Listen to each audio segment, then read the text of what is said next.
Haba.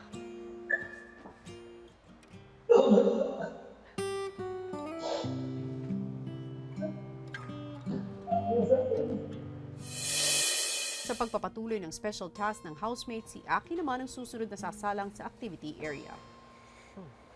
Dahil nasa ibang bansa ang ama ni Aki ay makakausap niya ito sa pamamagitan ng isang video call. Handa ka na bang marinig ang tanong? Sige po, kuya. Handa na po ako. Ito yung unang instrumento na guru kayo. Okay po. Tama. Isa ito na marami kong sakot at itasak ito. Ito yung gamit na paborito kong torch na ginagamit natin pang-bandit. Ito ata. Oh. Dahil nakasagot ka ng 3 tamang sagot, makakapasok ka sa loob ng kwarto na nandyan. Opo, kuya.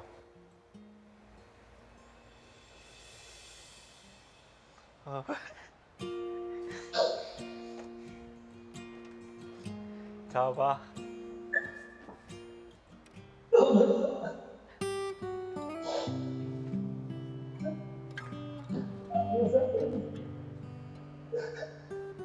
Paano piyan?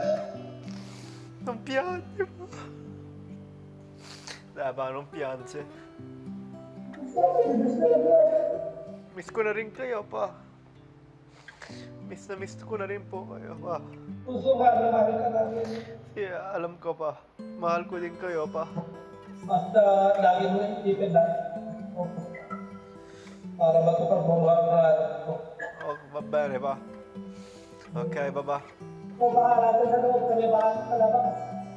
Usap ka, At kung pag napapanood kita, nakikita ko, ilog kayo. Ngayon pa na napakalayo natin sa isa't isa, ngayon pa lang tayo nakapag-usap ng ganito. Basta gusto ko lang na malaman na mahal ko kayo, kahit minsan hindi nyo nakikita, hindi ko napapakita sa inyo.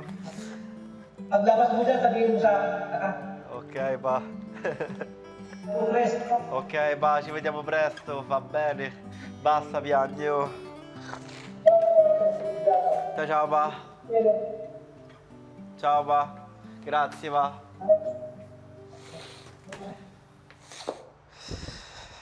Namimiss ko po talaga silang lahat kasi alam ko malayo sila talaga ngayon sa akin. Alam ko na napaka-importante nga na dapat yung mga ganitong bagay po, ino-open ko po sa kanila. Pinakita po nila sa akin ng bata pa po ako na mahalaga po yung pamilya para sa amin. Minsan nahihiya din po ako magsabi ng thank you or I love you dad, I love you mama, gano'n. Sana kung nandun po ako, araw-araw ko po sasabihin sa kanilang I love you.